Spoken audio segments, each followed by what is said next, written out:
Over 70 malicious NPM and VS Code packages found stealing data and crypto.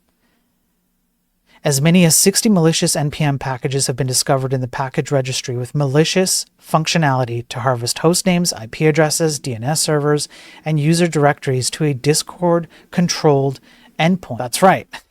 So literally, these things are being sent. This kind of data is being sent to a Discord channel of unknown state. Like nobody knows where it's going to, and it's just publishing all this information based on NPM libraries that people are installing. This is the kind of thing that happens when you abscond your own responsibility. Now, does that mean that you shouldn't ever use third-party libraries and whatever? No, that's not what it means.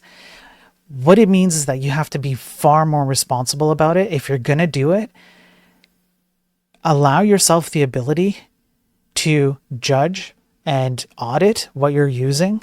And that means that you have to understand what the heck's going on inside of your package systems. Okay, so yet again, another case of third-party packages leaking information because people don't check.